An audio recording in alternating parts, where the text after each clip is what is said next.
welcome to Make It So, the Real Super Geeks Star Trek Picard Aftershow. This is our first one, and we'll do quick introductions of our regular crew from the Super Geeks podcast and our special guest this week, starting off with Raul, the Baul. Yes, my right. I am a water-based creature that is mysterious and left alone. Yes, and who rises from the deep like tar. And Yes. Next to him, the eyebrows of doom, Ross Bullock. Well, what's up? Next to him. And thanks for helping us go live on Twitch right now at this very exact moment. Yes. Bringing up his rear is Oh my! the source of all dad jokes, and that is one Joe Diaz of the perfect hair. How's it going, Joe? Nobody better to go with the back. Oh, that's his clan, the perfect hair. And of course, standing by as our staff contrarian, Sun Seal. How are you doing, Sun? Hi, I'd like to just kind of introduce the new breakout character of this show. Yeah. Hi, Index. Yes. Index. Yeah, she should be our official mascot. I agree. Oh, I love you. I Oh, love you, son, son. that was Yes. Yes, I was hoping you would I do was that. sitting too close to my screen for that. That's just How did that amazing. even occur to you? Because it's sun. That's why it occurred to her. Because it's sun. The No, moment, Index it's like- will have fan fiction by the end of the day. I I promise told you. you. It's probably already out there. You know what happened. Will it be slash and with whom? Yes. Picard, and yes. That's Picard. Doctor. There's only I mean, one answer. it's only natural that Index will have slash fiction because she can cross-reference anything. Yeah, because, exactly. Oh. Probably We'll come conjure back up to anything Index she in wants to as a few well. minutes. Let me finish our introductions. Next from our regular crew is the man whom we hate because he's seen all three first episodes, Sean O'Halloran.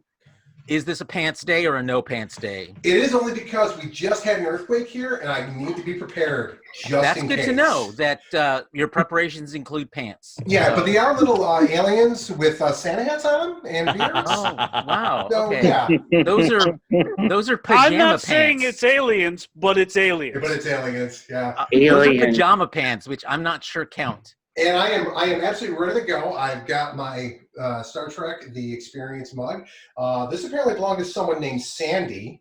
So Oh. don't know about that. Not Sandy Greenberg. I don't think so. But and also I'm drinking, of course. What do you think I'm drinking here, kids? Or gray Earl Vodka? Tea. Coffee black. Earl Tea Gray. Yeah. Right, Decaf or calf? Oh, Catherine, come on. It's Of wild. course. Of Yeah, course. what, you want to kill him? You want to kill him with decaf? Give me a break. That's how you. All right, So, Carlos, and, how let's- long have you been a card-carrying member of the Communist Party? Let me ask you that much. Okay, Justin, how are things over where you are? Fantastic. It's been a great week. Good. I'm glad to hear that. Thank you, as usual, for being our behind-the-scenes producer and getting all our graphics ready for this show.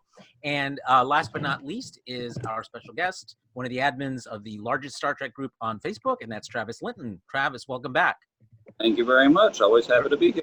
We're excited. Well, I mean, I'm speaking for everyone here, but we're excited because you took notes. So yeah.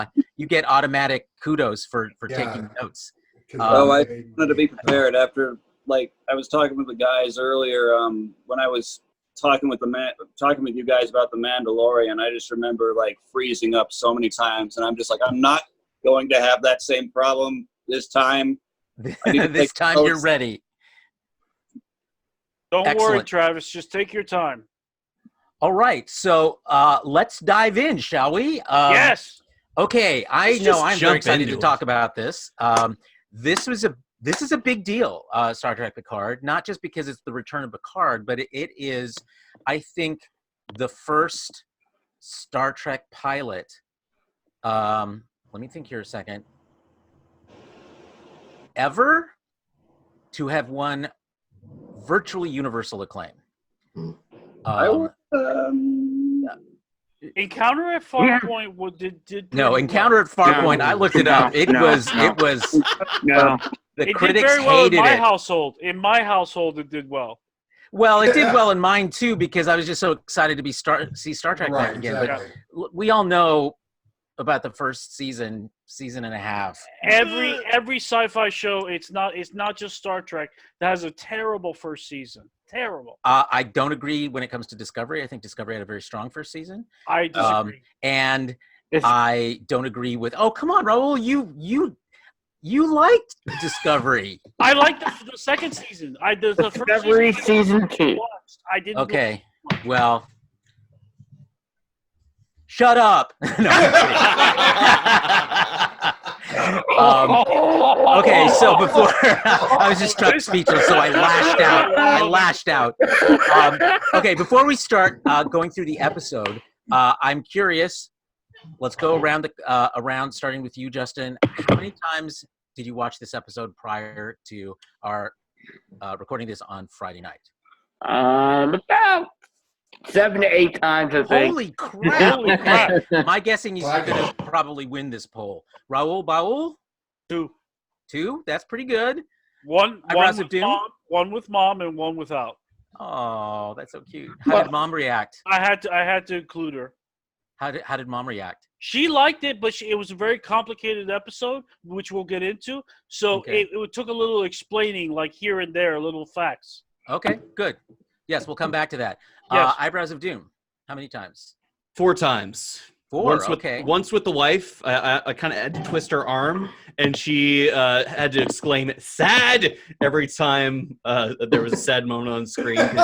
She really wanted to watch a comedy, but I just kind of held her onto the couch. Watch it. Not really. No. Wait a minute though. He was literally about to stream Death Stranding on Thursday night when his wife finally agreed to this, and in the middle of him starting this stream, he ended it just to watch it with his wife. Wow. I'm going to call That's that so love. sweet. That's true love. That is right there. Quick question, Ross. How many times did she end up saying sad? 5 times. 5 times. 5 sads. Okay. That tells you a lot about the episode. Joe, the tells me a lot schmo. about Ross too. Yeah. Well, I mean, Anybody crying? at during least the 2 opening of those credits? was in the scene with Data, with the first scene with Data. Oh, wow. That's out of the gate. Joe, how many times? Twice. Twice. Okay. Travis, I know you did at least twice. I did it 2.5 times. Okay. Of course, had the big watch party last night. We had family and friends over. And today at work, I watched it at lunch. I also just when I was doing my usual routine cleaning, I had my earbuds and I just play, and I was just kind of listening around and just got things as they come up. Interesting. Okay. For those of you out there listening, Travis's recollection or recounting of the watch party, complete with photographs, is on the Real Super Geeks Facebook page. It's actually good reading. I enjoyed it. Thank you. So, go and read it when you get a chance. And Son, how many times did you watch it? Once. Okay. Okay. Interesting. Okay. I am literally. I see Index's mouth moving when Sun talks. What the fuck? Hold on. Let's fix this. Holy shit. You know what you need to get, Son, is how. Okay, let me answer my own question first of all. I saw it 3.5 times. So, which is enough times to realize that what you need, Son, is an animated GIF in which every time we ask you a question, your eyes light up in blue to indicate you're processing. So you need to do that. That's so creepy. He's working on will it creep now, out you the realize folks that. at home. Not that we're affixing certain stereotypes to you, son, but we are. No, I'm just saying she I am processes, quite man. analytical, so That's quite true. I Yeah. think, Index, way to go. Sean, And you have a large forehead, son. Sean, counting you're watching it at the premiere in Hollywood, how many times have you watched the first episode? 3 times. So jealous, so jealous. 3 times. Yes, and he And also has the... how many times have you seen the other 2 episodes? Just the once. I take pleasure in How many times have I told people about me going to the premiere? About 1,000 times. I hate you for going to the premiere, but I take so much subtle pleasure in the fact that for the next 2 weeks, you're just in limbo. I'm so fucked. It's unbelievable. That's right. Enjoy that. Enjoy We'll get that. something Yeah. new every Everybody- week, whereas, yeah. super Yep. excited, and you're just like, God damn it, I want episode 4. Yep, exactly. That's where I'm at, dude. That's And where of I'm course, at. you know, Sean has watched the first 3. Yes. Yeah, thank So, you. so Sean, Oh, as yeah. they say in Italy, Thank you. okay. Ciao? You know, that Alright. actually means you want to stab him. I don't think that's worth a stab. He Maybe wants a to stab wrestle. me. He wants to Maybe- stab me. I do. Maybe a subtle wrestling. No, or no, something like that. I'm pretty sure Carlos wants to stab him and then take the True. Star Trek pin. Subtle. Oh And yeah, I do. where You know is- what I where do is You have? face hold skin? down for info. I have one of the rare Starfleet headquarters visitor pins, Ooh. And that one? which Well, I have yeah, one. that one. I got 2 of them. You You're Carlos, if I didn't know You're an better, asshole. you were Where's you were Casey? just gesturing your virginity to the crowd. What, Oh, what are hey, you you talking know, about? Exactly. We've seen his children. yeah, we've seen his delightful children. I would- No, Actually, I'm talking we- about you, Carlos, So- not him. Oh, I don't have any delightful children. Exactly. I don't know where. All any right, of let's this jump is into going. the episode because we're several minutes in and we haven't really talked about it yet. Let's do it. So, Yeah. so let's start. Okay, so the beginning of the episode was it was a hearkening back to a vision of the USS Enterprise, Galaxy class. Joe, this is your cue. He has it all lit up there. It has never looked more beautiful, I think, than what we saw in the opening scenes of Star Trek Picard. And we saw the return of Data, sort of, and him playing poker with Picard, which is, of course, a callback to the final scene of the series finale, All Good Things, where Did anybody notice something about this scene? I missed a lot of things. a number of things. Data is let's wearing wait on those little particulars. Let's talk first, just big picture about what it is we saw and what we thought about it. So we discovered that this is not happening in reality, that it was in fact a dream and a kind of a disturbing dream. So two questions for you guys to answer. Number one, do you think it was an effective opening for an entirely new series that explicitly said this is not a TNG sequel? And do you think it worked? Who's first? I'm so glad, and Sean, you said this when you went to after the premiere. I'm so glad all the fan theories were wrong. That's what I thought after that first scene. I'm like, oh, thank God. Yeah, the dream sequence is, which they showed a ton of in the trailers, is the greatest troll of all time for Star Trek, and the reason why is because they had Picard in 10 forward playing cards with Data, who's in a first contact uniform, Yep. and while the destruction of Mars is happening.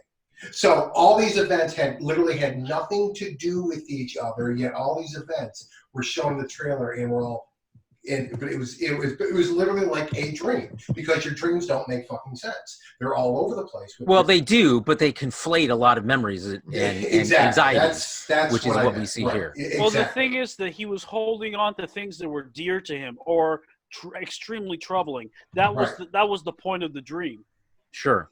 So did it work? Was it a good ending or beginning for a brand new series? Travis? I thought the opening scene was absolutely perfect. Like, not only as a way to like kind of give a little bit of familiarity to a viewer who is not exactly sure what they want out of the series, just a little like, here, two characters that you love from the next generation doing something that you know that they like doing from the next generation, and the dialogue was just heartfelt, and we were laughing over here, we were smiling, and when it ended, our eyes went wide for all the right reasons. I thought it was just a really, really, really well done introduction. Cool. Son, what about you? Did it work for you? And why? It did. I think like Sean was talking about, the fact that there are all these disjointed notes, like this is taking place on 10 forward on the Enterprise D, and how Data is wearing a uniform that he doesn't wear until after the D is destroyed. So that's a thing. Like Correct. all these disjointed things create this. Well, he was wearing the uniform that he was wearing when he died. Right, exactly. Yeah. Also, too, Justin, that first screen cap, if you could pull it up and share it, this is what I wanted to discuss, because I haven't seen anyone talk about this yet. It was a subtle little thing during that. The cues? The queens, the 5 queens of hearts. And, Yes. I don't think that was put in there by accident. Oh, no. I mean, it was a clear indication that this wasn't a memory. Well, yes, that too, but I think it's more going to be more symbolic down the road. For the record, it doesn't come up in episodes 2 or 3. Just a spoiler alert. This is just a speculation on my heart. Is the Queen of Hearts? Does that have something? Because there's 2 theories I have in this. Does this have something to do with the Borg Queen, or does it have something to do? Because look at the face of that Queen. That looks a lot like our what's her name? Alice Craig. The daughter, Aj, what's her name? Aj. Thank you. Looks a lot like Aj, is what I was thinking in the face. It looks a lot like the painting of her. That's what I was thinking. You're seeing all the Daj in all the wrong places. Yeah, exactly. Seeing Daj in all the wrong places. That, or like, again, that's the whole thing of being a queen. The queen. Does this have something to do with our Borg connection here? It's just something that I thought of, because I think there's something metaphorical about that down the road, or it could just be some cards. In this timeline, isn't the Queen destroyed though? Well, how many times has the Queen been destroyed? We don't know. Good point. Yeah, if there's still Borg, there's a queen somewhere. Yeah, you have to think of them like bees. There's always a queen somewhere. yeah, because there is the Queen protocol that can, pretty much spawn a new queen if one is destroyed. So think of it like a beehive. Thanks, Voyager. Okay, I don't want to go too far down the road of nerddom because we don't have that much time. So I'm going to stick with our original question. Sean, I think you answered it, so I'm going to shoot it over to Hello. hasn't gone yet. Ross, have you gone yet? No. I thought that this scene was an excellent visual bridge from what came before. The Enterprise D is the iconic ship for TNG fans, in some cases more so than the E. And seeing Data in the last uniform we ever saw him in, I thought it's brought together all of the fondest elements of TNG, both the show and the movies, to bring us together to a point, to this point. And then, of course, Picard being in civilian clothes, the whole thing showed that he is at his current point, but he's in the place where he loved the most with the person that he loved the most. Mm-hmm. But in a situation beyond his control. Beyond his control, but very much could have happened in that time frame. Yes. That conversation, that game, most certainly could have happened. So but it clearly didn't. I want to point. Justin, were you going to say something? I thought it actually went quite well. The only thing that could have maybe made it even better, so they had another crew member in there playing cards. Oh God, no! I would never have done that. I would never have done that. Nope. This isn't a scene in an actual film where you have extras.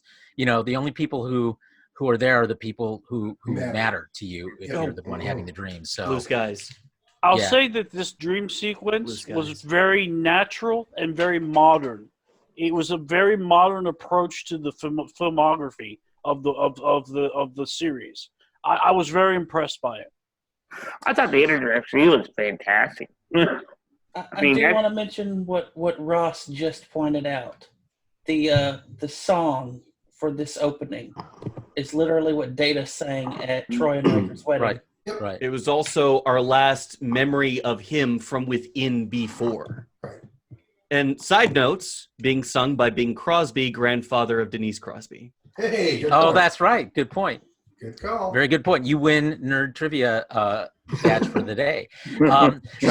Here's something that here's something that really impressed me about that opening scene.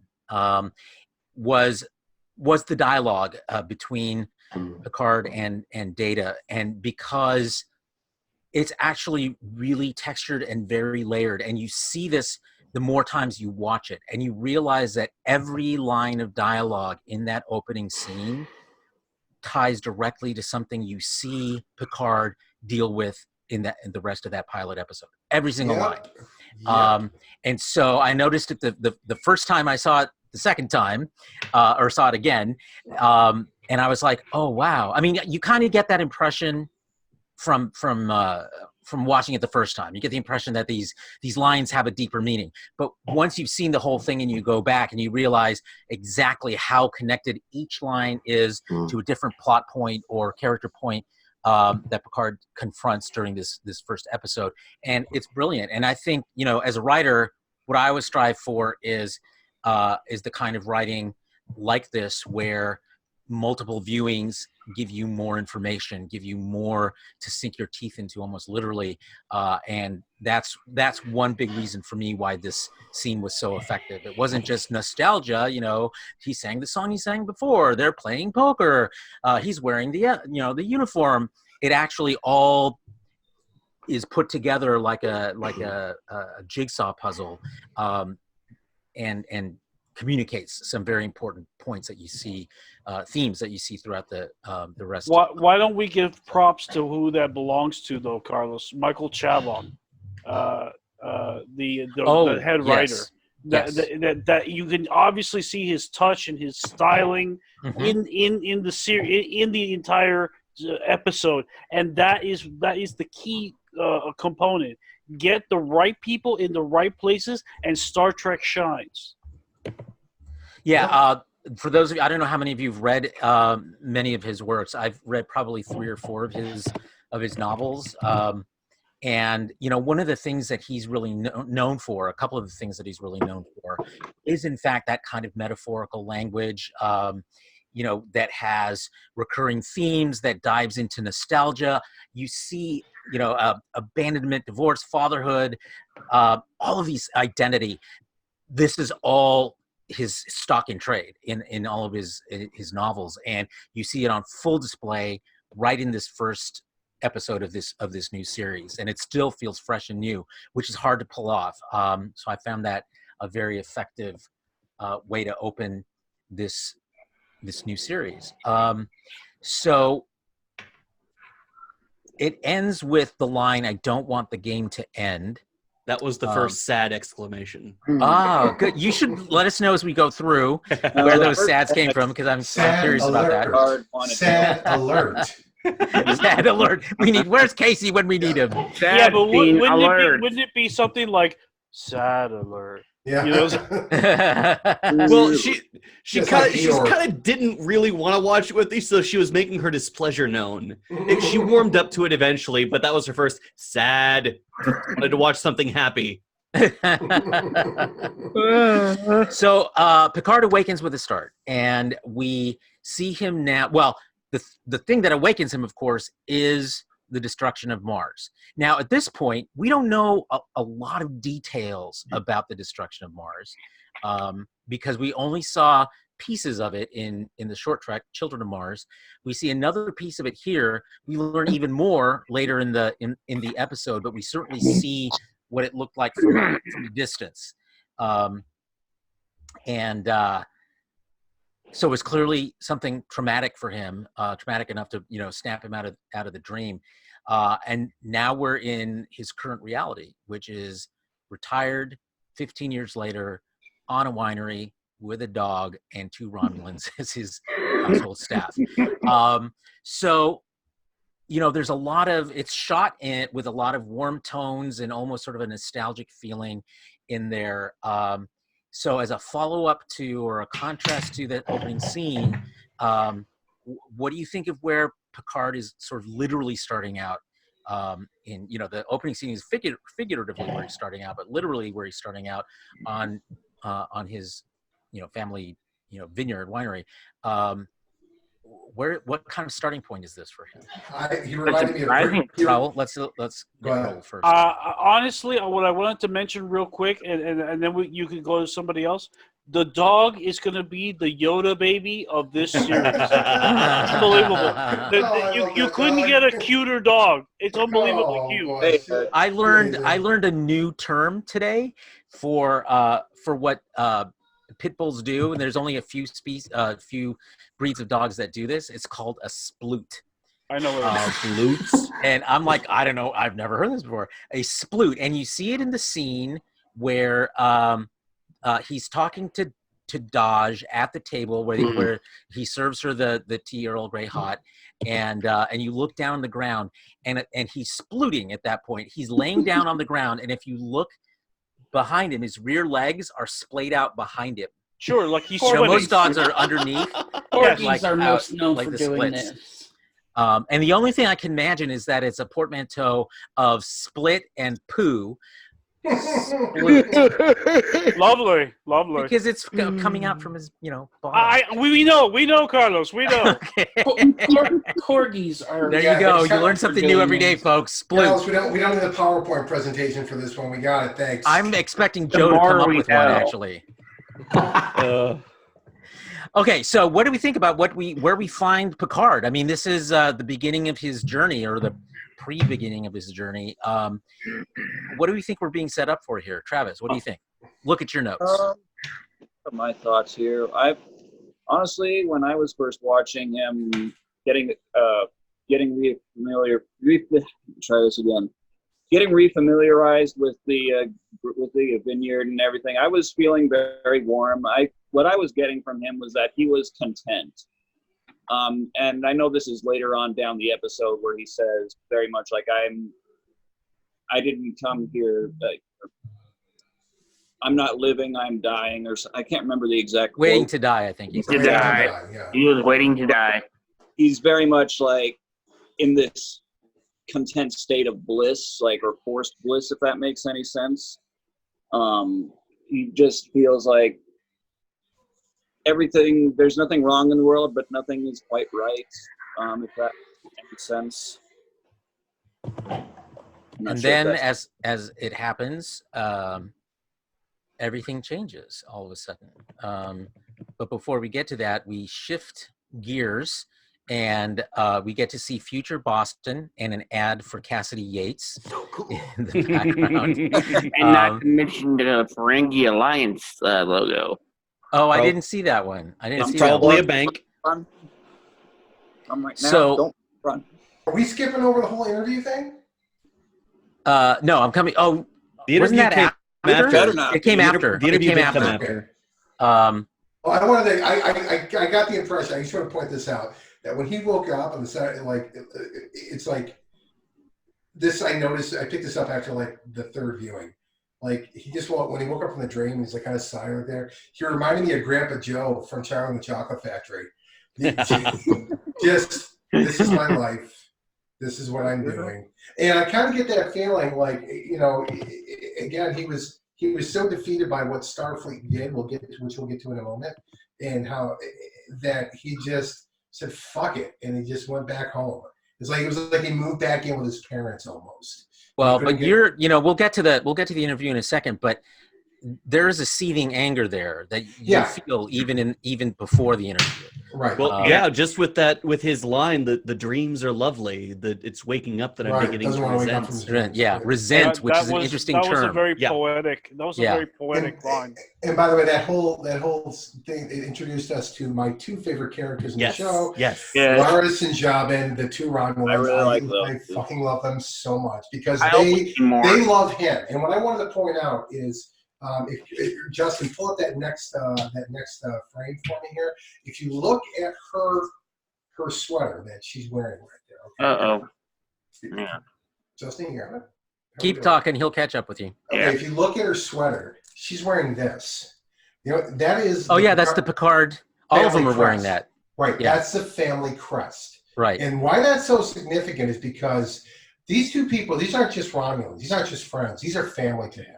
Yeah. And it really it can't be expressed so much how close they are to him, how much they love him, and he loves them. And it's a wonderful, I think, just an allegory to people with totally different backgrounds, a history of adversarial conflicts between cultures, and yet these people have come together in love. And it's I think to me, the line that sells wonderful. that is when Picard says to Zhaban something about being treated like You a treat me benign like a benign old codger. Right. codger, and Zhaban says that's somewhere between a coot and a geezer. It's great line. Absolutely Picard, here's the thing. Picard would not let anyone talk to him like that except family. right. Exactly. Even Right. at their most familiar, even at their most comfortable with each other, everyone on the Enterprise treated Captain Picard with at not exactly at arm's length, but Distance. yes, with a distance. No Right. matter how, even Beverly, who is sitting in his lap in Nemesis. Right. And what's so interesting No about that is mistake that even after that scene, he refers to him as Admiral, and he refers to him as Sir. Just showing how much he loves him, yet at the same time, how much he respects him at the same time. The interaction between those three is wonderful. And love it. still reminding him to wash his hands. Yeah, right. Yep. Yes. Admiral Quick Picard question, needs Sean. to be reminded to wash his hands. I'd like to point out the way he's treated by these two loving people. He's treated with dignity and respect. You can do things on your own. You don't need us to hand a thing there. And I think that older people, that's what they want. Right. That's exactly the treatment they want. They want to be helped, but not coddled around. And I love that relationship. Well, I'm dying to see the development. Yeah, and I love what Lara says to him is that, she reminds Don't forget. Don't forget who you are. Don't And forget that's who what- you are, because we haven't forgotten. We haven't. Yeah. Exactly. But we're getting ahead of Yes. ourselves Yep, there. yep. Yeah, We're gonna this have is to- definitely My fault. yeah. My fault. No, because the scene's balanced. It goes from that. Yeah, we'll come back. We'll come back to right. it. It balances Okay, so out. because right now what happens then is we move to the introduction of a very important character, in ways that even after we know she's important and why she's important, we still don't know how important. So that is Daj, who we meet in Boston, where she's hanging out with her boyfriend, a First time we're Zahian. seeing Boston in Trek. The Hayan. So Zahians, which of course were introduced in Discovery. My favorite side character, Queen That this Poe. guy actually also liked cold treats as well, like Poe did. That's right. So an interesting scene for a couple of reasons. For me, when we discover where she's from, she's like, "I'm from Seattle." I'm like, "Yes." That's what we produce, folks. We reproduce only I the thought best she was going to be a synthetic humans. Southie if she was from Boston. Come on now. That's just where she was going to school. And the rhymer's like, so is Pearl Jam. So what? Interestingly enough, that's a subtle tie into Discovery, because that's where Tyler was from. Thank you. I was trying to That's remember right. who else was from Seattle, and that was Tyler. Good Yep. call. Yep. He's actually from Issaquah, which is a suburb, but just say it. Which actually Lorca made a point of saying. Okay, so this is a big scene because this is where two things happen. Number one, mysterious strike team appears, instantly kills her boyfriend, and looks like they're going to take her.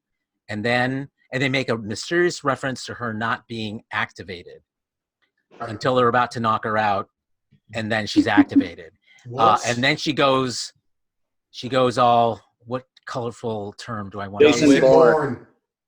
Jason Bourne. Okay, she goes all Jason Bourne on them. So, okay, Bill. what did you guys think when you saw that? I think the Treadstone writers need to be fired and get these guys. No, because we want to keep them on this show. But I was thinking All right, we were going to take notes at least. I was thinking we were going to get away with not hearing a Treadstone Oh no. No, comment from you, Travis. Hey, The show you love to hate. Travis is on the show. He's not getting away with that. No. So, other folks, what did you think when you saw her? What questions were in your mind? Where did you think the show was going once she activated?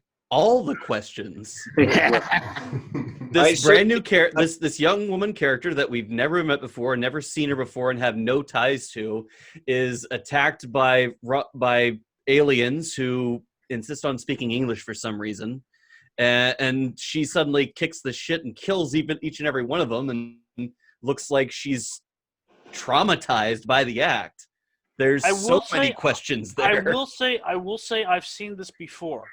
Josh Whedon's Serenity is exactly like this I was plot. thinking the same thing. Yes, me too. Yep. That's I have true. never- I'm sorry to even mention it, but it's very familiar to me. It's very familiar. It's very familiar with Firefly. It's very Yeah. true. That part of it, which is fine. It's fine. It's not a problem. What caught Yeah, my I mean, it's a attention? trope. Oh, It's she a doesn't trope. have an older We've seen brother this. looking after her yet. Right. What caught my attention, number one, is that they did not come there to kill her. Okay, they clearly, because they could have. They could have just come in and it's like, it's like that scene in Attack of the Clones where in the beginning with Amidala when Y sent a worm in to kill her when you just blow up the whole building.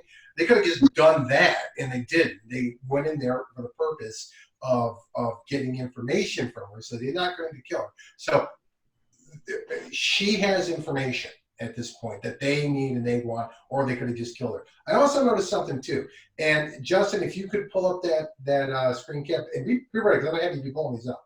Pull up that screen cap from when the boyfriend got killed and she ran over to him. Here's something that caught my attention. Hold on. And Knife. that is The knife.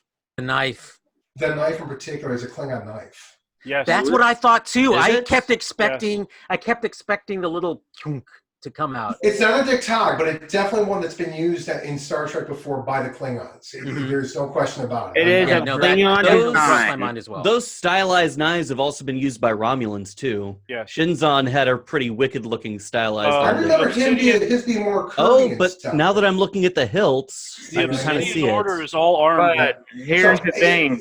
It may or may not mean anything, but it is something that caught my attention. At the end of the day, it could have just been the problem is just going, this is a badass fucking knife. Let's just use this. That's Well, and it might have Yeah. been. This show is too textured for that. I think it was planted as a red herring to make us Sure. think it might be Klingons. Yeah, sure. That's Um, absolutely possible too. Yeah. That's And very so- possible. These guys, But, We learn in the opening scene they're very clever with their red herrings. So absolutely, I totally. Well, the thing is that they might have done that to mask their attack to outside forces, Yeah. not the viewer. probably why they insisted on speaking English. Yeah. No. Bingo, because they did not want her to figure out who they who are. they are. Right. Hey, And I will tell you something. I'm not going to give anything away here too much. Episodes 2 and 3, though, what I will say is that this subterfuge is very big in episodes 2 and 3. So Okay. Say no more. I will say no more on that. I will also- no. In general, look, what I'm saying is a mystery deepens. Is all I'm saying. Okay, that's fair. I will That's also say that this scene is the biggest boner killer we've ever seen in. In all of Star Trek, I don't know. I think we're gonna have to go. We're gonna have to go back through some Star Trek and see if that's really true. Precious. However, do not be surprised if we do not find out on down the road that the Klingons are involved in this somehow because they have worked with the Romulans in the past. Well, And with the supernova and the There are Federation turning their back. I don't think so. But we'll make a note of it. Some But I fact- don't. The last thing I want to see in this is Klingons. Honestly, Yeah, I don't want to see Klingons. I want to you see know, Romulans. yeah. I just think it's the wrong direction. If that's I honestly, based on what I know, based on what I've seen, I would say that's probably not going to happen. That's as far as I'm going. okay. Let's move ahead to the interview. So Daj escapes. She freaks out and goes on the run. So we move back to Chateau Picard, and Picard he's nervous. He's getting ready for this big interview.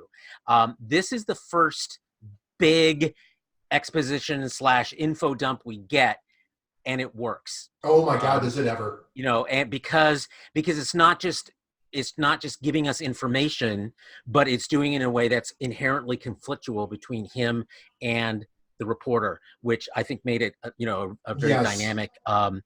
dynamic scene instead of just as Mr. Captain Picard, blah, blah. Yeah, That's yeah. the kind of exposition that's just Sam awful. says. Right. Sam says. Um, So it doesn't go quite the way he's promised. I felt like Jabon probably should have had, like sliced her neck or something after she did what she went against what she promised him 3 times. But nonetheless, we learn a lot here about Picard, why he is where he is, what happened to Mars. Finally, we find out really the extent of what happened to Mars. Which I think is a big deal, and and the synths. So, given what we find out here, and we find out why he left Starfleet, what do you think? What do you all think about the state of the Federation now as we move into this new series? Let's start with Index. Well, you notice Sun has Index as her little name thing on the bottom. So I did that. Index. I did that. It's actually quite fascinating that the interview itself, just the interview itself, is a mirror to modern day media. And I know a lot of it doesn't matter what side you're on, you saw aspects of that other side that you see. And yeah, I watched.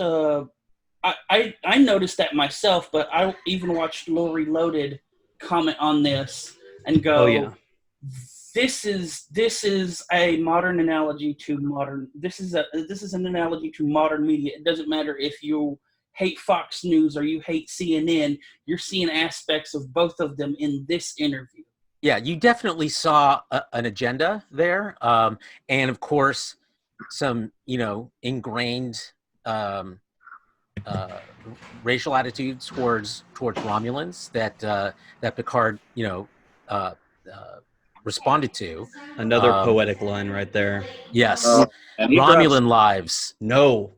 Lives. That line tells you everything, really. Thematically, that's the scene. We had so many really commenting on that one line alone, the no lives, like oh my god, that line sold me. That was just like. Well, I'd also like to mention something about that scene. We're getting something into the 9/11 event of this timeline, and its analogy here. It's not just the modern media that we're talking about. It's the 9/11 event and the people who have responded to that that The were reactionary. a part of the reactionary. Yes. Yep. Absolutely. Yeah, Right. this ain't your grandpa's Federation. No, I mean, they would respond exactly how you expect. But truthfully speaking, though, it kind of was, and I'll tell you why. Because if you look at the events of Deep Space Nine, where we start seeing the seeds of this, for example, during the Dominion War, in I think it's Homefront and Return to Paradise, where they created all this mass hysteria around a false flag incident, where we saw the Federation knows that Section 31 created a genocide weapon and then didn't give it back give the cure to the Dominion, to cure the founders. This isn't an insurrection. An insurrection, as dumb as that movie is, this is the same thing that happened in Insurrection. The Federation and Starfleet abandoning their principles. It goes back further than that. Star Trek. Well, I'm sure. Yeah. Yep. Yeah, Next sure, generation. Sure does it. Iborg. Water. They were willing to send Iborg, Hugh perfect. back as Typhoid Mary to destroy the Borg. And interestingly, he returns in this series. So, yes. So that's a nice In callback. pieces. Ha! Yeah. And even further back than that, although more modern with Discovery, with the plan to end the Klingon War, they sent Georgiou in with a bomb to blow up Kronos. Yeah, that was Right. that was the most extreme of all the solutions they could have chosen, and they chose it without thinking. Let's not forget that they poisoned Odo to poison the founders That's right. in the Dominion War. Right, exactly. That is a callback to the soldiers the black soldiers pilots the Tuscany pilots who were tested on by the Air Force. The Tuskegee Airmen. Tuskegee thank Airmen, you. yes. Conspiracy in undiscovered country. Okay, so let's talk. So this is, like I said, my point of this was this is really if you've been paying attention to Star Trek, please don't try to tell me this is not prime timeline, because this leads directly into the prime timeline. This literally is like the late 80s Reagan era, the post-Soviet Union era, leading into 9/11 is what this is. And I thought it was. I thought the theme around this is quite brilliant. Brilliant presentation. Only it's 25% different. It is a 9/11 version of the prime timeline. Yeah, I mean, it's kind of perfect, because we are still, to this day, even though it's going to be it's almost 19 years later, we are still living with the repercussions of that day. Just the same way Picard is still living in his time, living with the repercussions of that day for him. So, it still informs most of what we do internationally. And that's where you think this Federation concept is a lot like that. What is it? Final Frontier, First Frontier concept that he did for a series a long time back and never got made.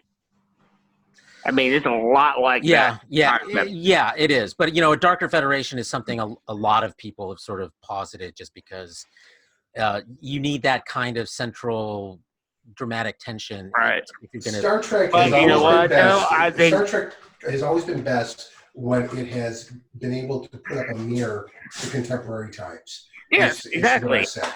And that's exactly what it's doing. And I don't understand the complaints about this with people. well, because we're gonna have. I'm gonna stop us here, because we're gonna have a lot more opportunities to talk about, how the Federation has come to where it is, and what people are both praising and condemning about the way it's being portrayed in this series. Let's move ahead to the next big scene, which is another dream sequence, again with Data, and we get the reveal about, or it's not quite a reveal, it's a hint about that painting. I told you so. What was it you said? Justin? Whenever we had the show that we were speculating on who was in the painting, I said that could probably be the girl that we see in the trailer. You're like, oh, you're overreaching. I think what I said you were overreaching about was that it was Lal, which it was not. But it's a daughter. It is a daughter. So I think we can each walk away with this saying you were right. I will take a half a point. Okay, I'll grant you a half a point.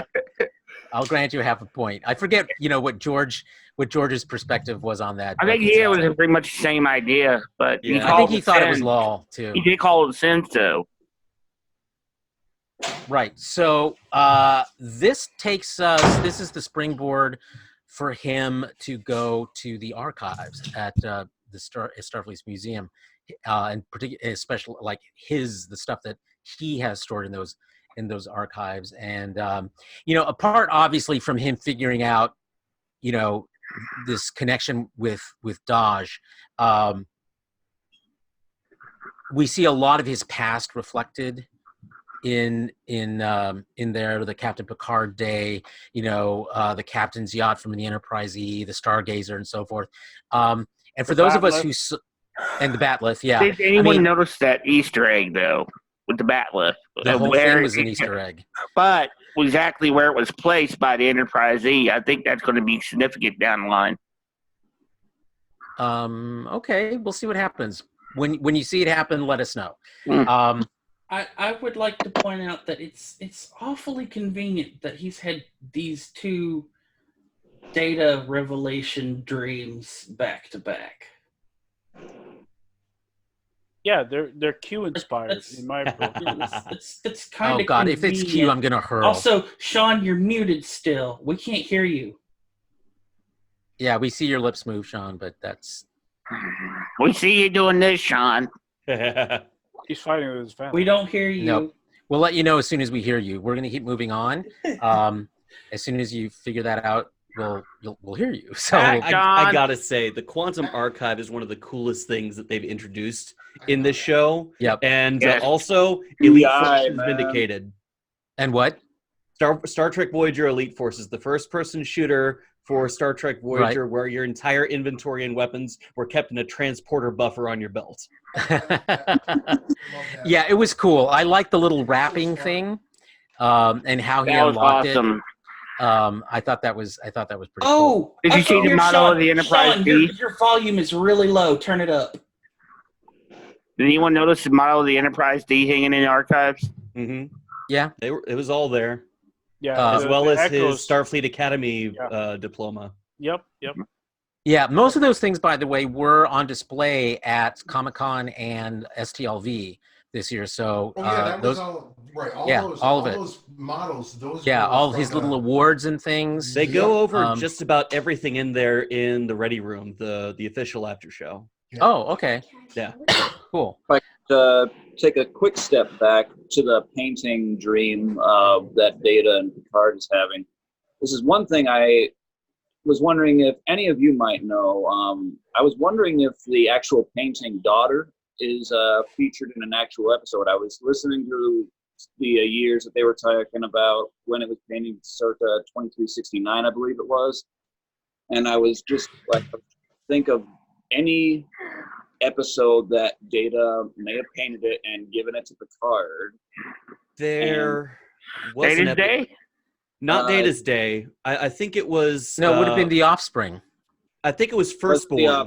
was definitely not the The season 6 episode Firstborn. The Enterprise is at Deep Space Nine doing a layover, working with the Bajorans.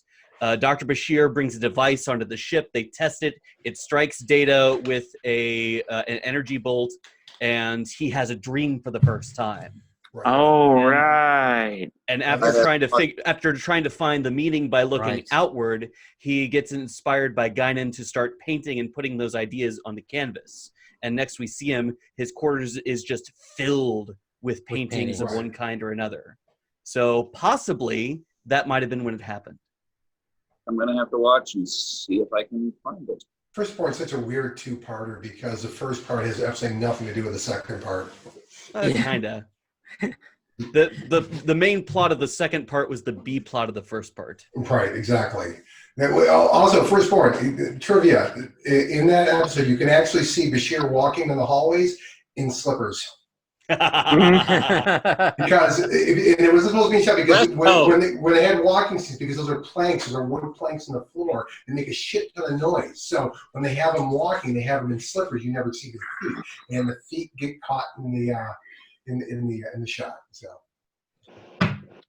So let's talk a little bit about Dodge for a second. She dodges Picard by leaving after she's found him. I actually had an issue with that because she made a big deal of crossing the globe to get to him, and then the next morning she wakes up and like, I gotta go. Now she goes. But did you guys have any questions over like when she talked to her mother? Yeah. I'm not convinced that she's a real person. I'm not either. I best not speak any further. You best not speak any further. I think that the hint there is when she says, "You didn't tell me. I didn't tell you anything about Picard." And there's like that little video glitch, almost as if a computer is like switching over to. Or that when she told her to think clearly, it went from an external voice to an internal voice. So I was geeking out with the old Jason Bourne thing again because like. I'm not trying to make comparisons, I promise, but as soon as she was just doing all this and like coming up to Picard, like I can hear conversations a block away, I was just like, this is Jason Bourne and I am absolutely digging it. Yeah, it was cool the way she said that. I was like, oh, that's cool. I just wanted, because he's going to bug me all my life. Hayden has something to show you all. Really quick we always love hearing from Hayden. So Hayden, show him what you got here. I got Star Trek transporter. It's a transporter. Nice. I always wanted one of those. Oh my god! And he's gone. Gimme! I want that. Carl's watching, he says. It's probably on eBay or something. He says Carlos, he says it's probably on eBay. 2 hours. Smart kid. Hayden, time for bed. Good night. Okay. Good night, Hayden. Okay, so she does end up tracking him down again, revealing another issue, which is that she has a security clearance when she shouldn't have one. That's how she found him. No, I don't Or think she hacked around broke it. in. I think she Yeah, I hacked think it. she broke in. I Right, don't think she right. has security clearance. Yeah. Phony. You can see it if you actually look at the, yes, I did this, frame by frame at the Nerd. screen where she's doing it. And it's like, it's a total hack job. So yeah. Nerd.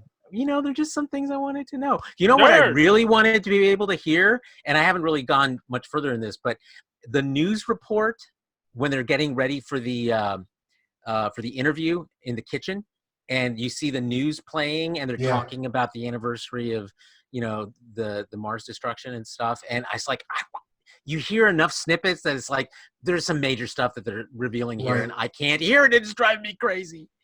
That's me. So if any of you take the time to try to piece that together, I would be forever in your debt. Anyone else appreciate the updated LCARs, by the way?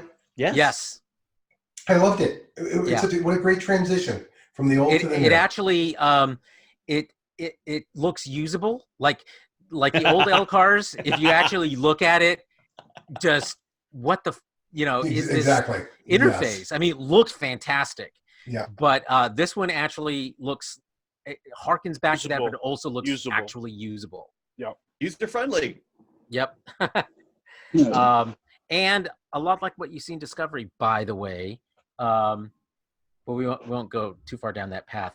I hear Discovery, thundering keyboards now. Discovery now looks like the sharper image of the Star Trek universe. Yeah, it's where all the toys are. It's where all the toys are. One thing I noticed though that I think this is intentional. You notice how dark and almost gray that the color scheme is, and I think that's indicative of our times. I mean, so parts of this is very noir. I got to parts of this series, this show. So it kind of works. I just kind of that's something that the lead writer was talking about on the Ready Room, that he kept color in mind. He looked at the colors of Discovery and then thought about what colors he wanted to represent in Picard. Actually, that was director Hannah Culpepper. Is that her last name? Mistake? Yep. Yeah, but yes, I mean the substance of what you're saying is exactly right. She's like wanted to draw a clear distinction in the color palettes between the two shows. Also, first black female director in Star Trek. That's right. Yep. That's right. Awesome. And I think she did a great job. She did a fantastic job. The cinematography, the direction. Cinematography alone, I was going to mention whenever it was appropriate, is worthy of an Emmy. I'm sorry, I'm going to say it. This is like a feature film. Watching this. Yeah. My mother kept asking me, "Are you sure this is not a movie?" Right. Because it looks like one. Yeah. It looks like a completely modern movie, and I'm digging it. I'm so digging it. This is where I wanted Star Trek to go for years. Yeah. I got my daughter to watch it, and she was like, wow. She was shocked. She's not really a Star Trek fan, but she loved it. There's a lot of there's definitely when we finish our kind of going through the rest of the episode, which we're almost done with, I'd like to talk especially about what we're seeing as a reaction in the public, not just from critics, but from, folks to this, because I think you're seeing some reactions that are very different from any other Star Trek that I've seen. Yeah, I agree. So, and I'd love to hear what you guys think about what it was about the approach here that is making that work. I mean, it has a 93% Rotten Tomatoes. Rotten Tomatoes, yeah. It's amazing. On 44 critics too, which is a lot. Yeah, that's a huge aggregate number for Rotten Tomatoes. Yeah, and everyone I found today, the vast majority were like, they were saying like, this is what Star Trek needs to be. Star Trek is fresh and relevant again. Finally, it's for our times. How many times does it have to be told? Sure. And I think, when we wind up today's episode, we can fold in some of the let's wrap it up. Fandom menace, their reactions to this, because they really are living in an alternate universe. I think, at least it seems to me, when it comes to reactions to this show. Okay, so let's speed through some of the plot here. We get to see Picard winded after running upstairs. I love it. Excellent touch. Excellent. Good laugh. It's like he's 92. Like, he's 92. Yeah, exactly. Yeah, right. like- It's perfect. I mean, he's all you've done. He wasn't in it anymore, going to be doing anything like that anymore, so he didn't stay physically fit. He's a far cry from the ripped Picard of First Contact. That's exactly it. I mean, I think this almost it slightly pokes fun at it because it's like rather than either one of the Plinker review says, we're talking about a cast that was not suited for action films at all, and that's true because that was never really the focus was to make Picard an action hero, but they did it in the films, and it really didn't make sense. It didn't work. Right, and Worked in First Contact. First Contact works in First Contact is what it comes down to. Insurrection. He's still not. As long as you have Brett Spiner driving a Jeep in the middle of a desert, you're fine, my friend. You're fine. No, I thought that was one of the worst choices they made. No, it's a fantastic choice. It makes And it Picard so, was driving, not Brent. That's right. exactly. It makes it so much more believable, relatable, and it sets a precedent. Like I'm going to tell you right now, it sets a precedent for what this story is. We already understand that he's getting a crew together to go on this adventure. Expect that's where the action's going to be, guys. In Picard's the captain, whether he's on the Enterprise, whether he's at Starfleet Command. Picard is the captain of this crew. He is the leader. Picard I'm interested in seeing what that dynamic is going to look like, because in some ways he's not the captain anymore, and I get your larger point, and I agree, not having seen it, but I think it will challenge him in some ways, not being the guy who's in the chair. Completely. I would like to say, right. And he does get pushback, by the way. He will get pushback, as you can imagine, with this motley crew he's putting together. Yeah. So I would like to say that on this issue, that whether he's the captain or not, he's the captain with limitations. He's 92 years old. It doesn't matter. It doesn't matter how prestigious your mind can be. The body is only willing to go so far, and I love that because we have so many heroes in real life that are older that can do things. And it's just, I hate to say it, but it's almost like an ableist thing for age, an anti-ageist screen on the screen. That this is what our elderly can do if you give them a chance. Yeah, I think it's another comment on modern life, which is subtle, but exactly. Absolutely. Okay, let's skip ahead because the next thing. Well, okay, so spoiler: Dodge is killed. So What? they Supposedly. literally pulled the rug out from under us, and it felt to me like something we saw. I spent an hour today talking with a writing partner of mine about Star Trek pilot episodes and in these last two series, in Discovery and here. And in both, a character that we're led to believe is a central character ends up actually being killed in the pilot. In Discovery, it was Giorgio. Here, it's Dodge. Reactions. I'm not convinced she's dead. I'm not convinced she's dead either. I'm not either because You think there's going to be two of them that's still There is alive? two of them. I absolutely. don't. Well, there Okay. was two created, but I think she's gone. I It's think, not the first time someone's used a transporter to make it look like someone's died. Well, Exactly. except it I- wasn't just the explosion. She was literally like vaporized. acid, Yeah, she was falling vaporized. apart. I think she's dead. This is shifting now to her twin sister.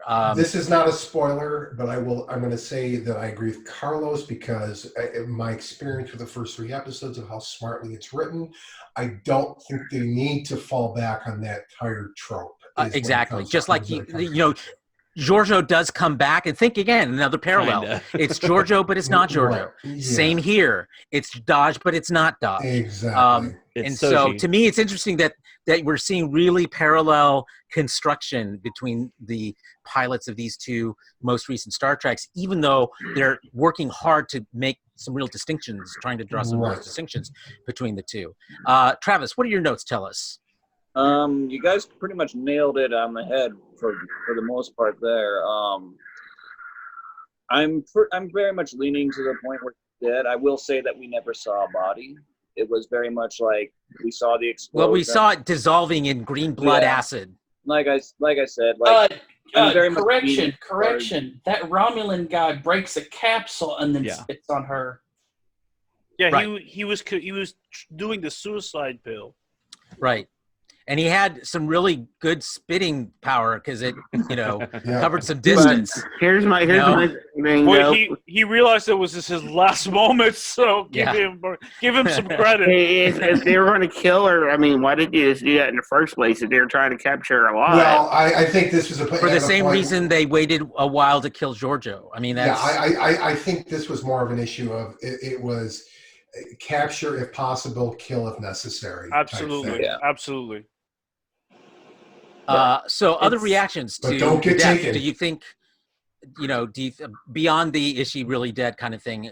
Well, how do you feel about having kind of the rug pulled out from under you as a I viewer? like it. I'll speak first. I'm sorry, guys. I really like it. It lends itself to a realistic universe where people have consequences for their actions, and that type of storytelling I will always support.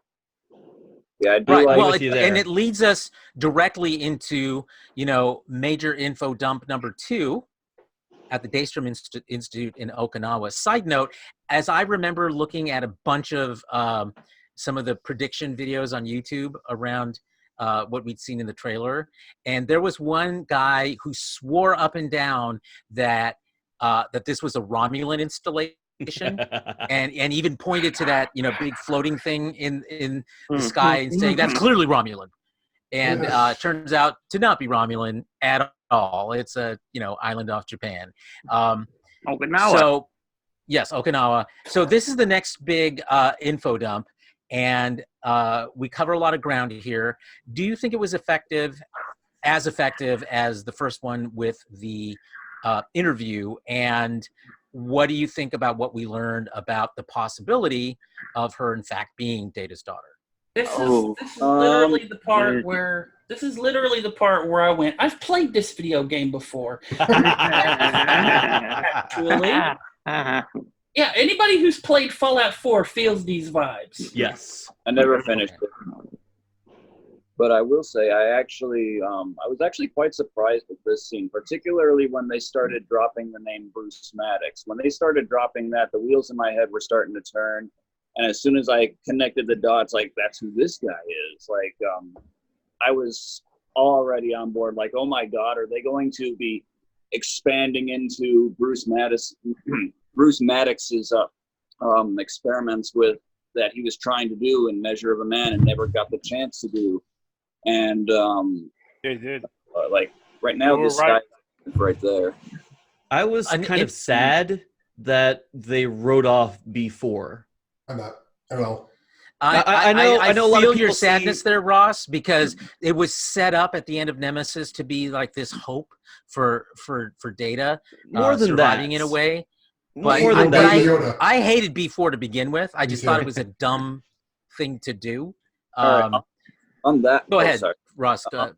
Oh, I will say that this Finish your is probably the one thing that really, really bummed me out about this episode. And some people might give this a kind of like type of reaction, but it was this scene where I was just like, oh no, Countdown isn't really it doesn't really fit here anymore. The details of Countdown are no longer canon, but I think the broad strokes are still there. the broad, like, I can see like some things still fitting in it and the grand spectrum of things, but like we talked about this I think last week. Yeah. About the canonicity of Countdown.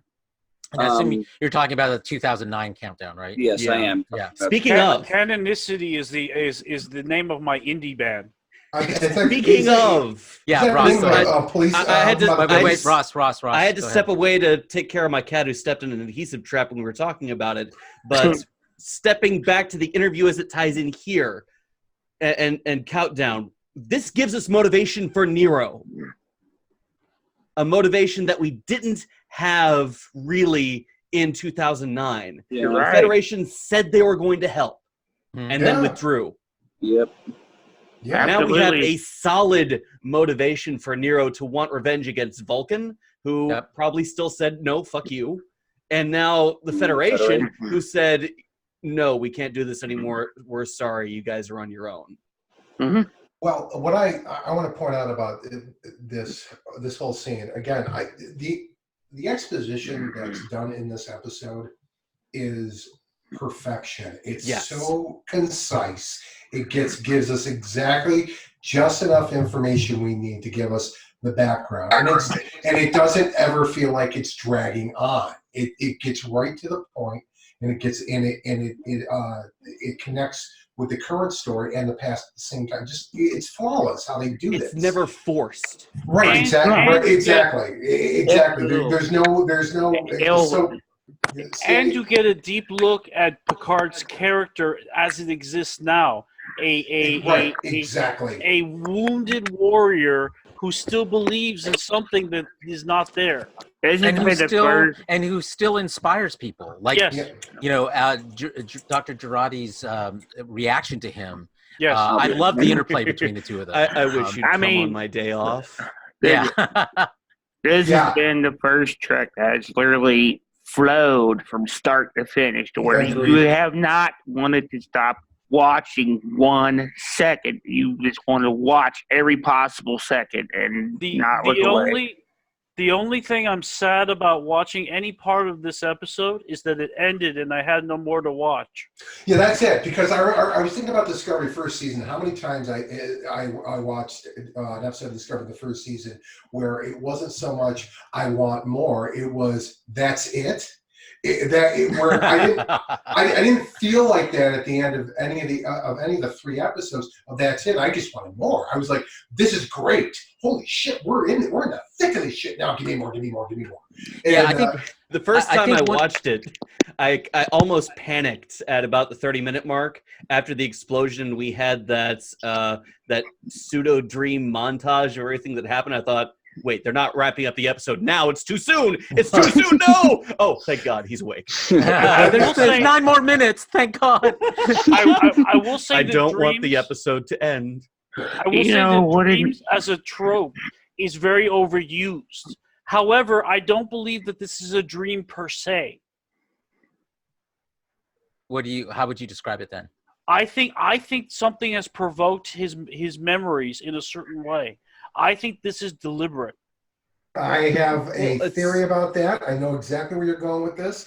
And I don't think you're wrong. And I'll tell you why. Because it's right there in the opening title sequence. Yep. If you pay attention to the opening title sequence, you see all these little pieces. And it's great, actually. Watch it again after you've seen it 2 or 3 times, and it takes on there's more and more in those opening credits. Data's neural net is in there. I don't know if you guys noticed it. It spreads out. No, you see the neural net being constructed. Right, exactly.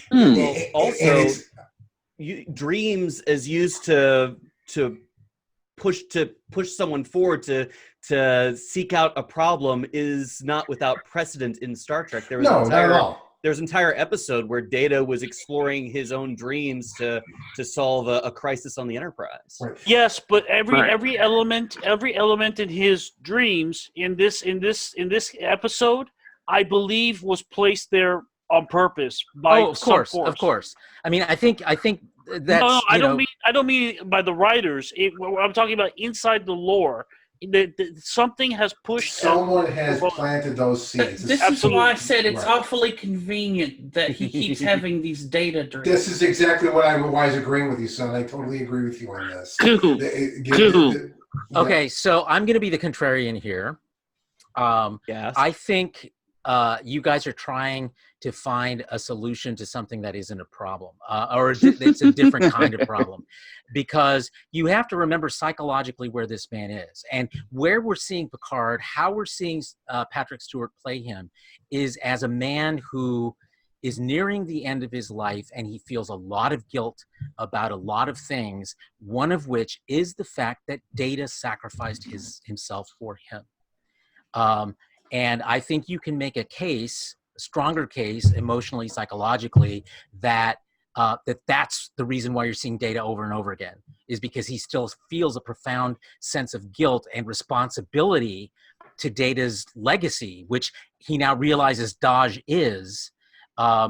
and that's one of the things that's really motivating him. So I don't think, I would be surprised if we end up finding out there's some sort of techno reason for why we're seeing Data over and over again in his dreams. I think it's believable as it is, given the motivations even he talks about explicitly in the episode. So we'll see, but we'll see. We'll see, Put a- Carlos. And I hold Put a it. pin in it so we can prove Carlos wrong when it finally comes. Right. Oh, I yeah. would like to- The cube? The cube? Yeah. You think Oh, it's wait. Q? Yes. No, the No. cube. I think you Oh, want to the hear cube. You want to hear what I think it is? Here's it. I think it's fucking Data. Okay, I think Data's in the ether somewhere. That's what I think. God damn it, I'm sticking with that. I don't Well, care. you know what? Whenever Picard was in that one episode where Picard got beamed down in space and he was energy, I mean, you know, Yeah, why that's- not? With is that which one is that? Is that with I think you guys are working too hard. That's not what Probably. this show is trying to be. I know. The show is not trying to be They're let's find a already technobabble hinting way at it, though. to fix things. Oh my That's God! not what already the show hinting, is. but One you're last story not. point. This is where I disagree with all of you about the title sequence, because the title sequence is not about all of these different things that are going to make up this series. No, look at the title sequence again. Hold on. It is the pieces that make up Picard. Yeah, That's exactly. the was whole my thought as point. well. Yeah, we know. It's not that all of these. It's not that all of these little things are going to be the thing. It's no. This is who Picard is. This is. I'd like to point out. That the strong structure in the title sequence is crumbling. It's not assembling on some other plane. It's crumbling away. This is the marker of age and wisdom and accomplishment. That even your strongest accomplishments will fade in time. I think not it's just both that, things. though. I think what you're seeing is, you're exactly correct. We're seeing this is about Picard. I mean, the show's named after him. Sure. But Yeah. I think what you're also seeing is literally a symbol of a piece of data that Right. that's falling and that reconstructs into something. Ultimately, we think it's Daj and her sister. I forget, what is it? Soji. Doji. Soji, Dr. yeah. Soji Asha. Yeah, thank you. Yeah. And so I think they're actually creating a parallel, between the two. I don't think it's just about Data or just about Picard. But Where's really her about the way mustache? in which they're intertwined. Like So we know she's from the alternate universe. She needs a goatee. Yep. I wanted to. We didn't. We only briefly touched on this, but I want to talk about Bruce Maddox here for a moment, because I think even if we don't ever see Bruce Maddox, I think his influence on this is very important. Oh yes. In that, if you look at Measure of a Man, at the very end of Measure of a Man, Bruce Maddox was very passionate about, even though he didn't win, he wanted to work with Data to continue to work on the and we know that they He did. did. Right, in Yeah. Data's day, we know they did, because they were corresponding back and forth. Mhm. Right. So I have a feeling that the loss of Data probably hit Bruce Maddox as hard as it hit Picard. Interesting. It might have. Yeah. And I Probably think what that's pushed why him so exactly why it pushed him so, and why eventually he just disappeared when they said, "Nope, you're done. You can't do this shit anymore." He just disappeared so he could continue his work as an homage to Data. So that's where Laura's dead. Laura's dead, dude. Laura is dead as fried chicken. Yeah. So yeah. Yeah, I don't But think we'll be seeing Laura. I do. I really He was like probably on this. the other side of that case. I like this concept, really this concept of, because when we first met Bruce Maddox was the villain. Let's be honest, he was the villain in that episode. I'm sick to death of hearing about rights. Trying to take a what? I said I'm sick to death of hearing about rights. Right, exactly. Right. Well, and right, exactly. And we know that he changed, and it'd be really nice to see to what extent he changed. And I think it's clear that what was on David's Day alone, that he really was dedicated to working. I think one of the things we'll find out, and we're seeing as a growing theme here, is Data's legacy. I think that's a big thing. I'm willing to predict that Maddox actually might be what's her name's father. Oh, I'm almost betting whom she described as a xenobotanist. Which is interesting. But I wouldn't be surprised either. I think you're right on that one, Travis. Since possibly Data provided the material to create her, Data's the father, Maddox is the mother.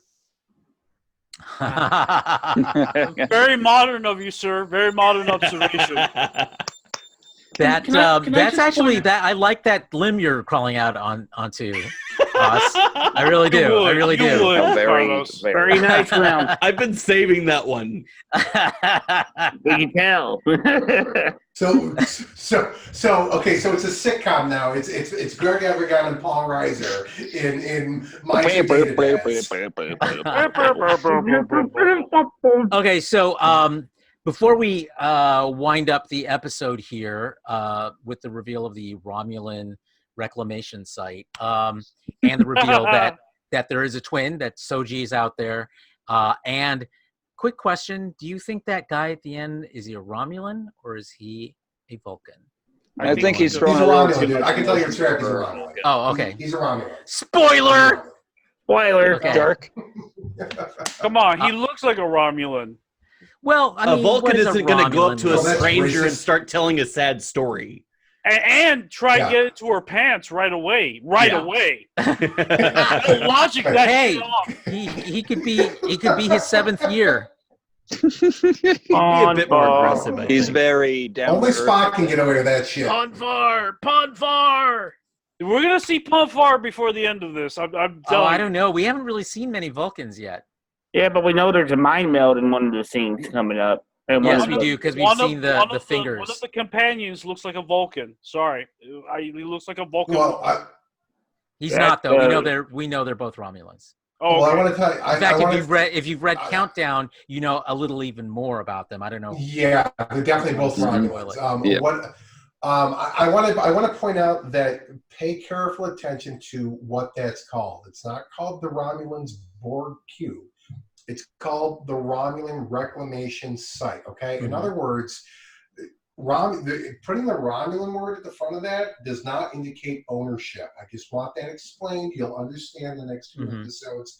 No, I think they definitely, for as much as we've seen the cube, you see it in the opening credits, we saw it in all the trailers, and so it wasn't a surprise when we saw it. But damn, was it dramatic? But it was dramatic. Assimilation. The music of this. Yeah, I think it raises enough questions. Oh yeah, there was the music. There was the music is the fantastic. inversion from the Toss episode. Yes. I loved it. So there's definitely still a mystery behind all of this, particularly given the fact that we think from the trailers that all of the synthetics that we saw were in that cube. So who's in charge of it if synthetics are outlawed? Section 31. I don't think we'll see Sec 31 in this show. I'm going to have to leave the room now because I'm biting my tongue not to tell you guys. You know, don't you? The reason we're all so excited is that this episode alone is so meaty and so full of potential that it could go my way, it could go Sean's way, and he's seen through three episodes already.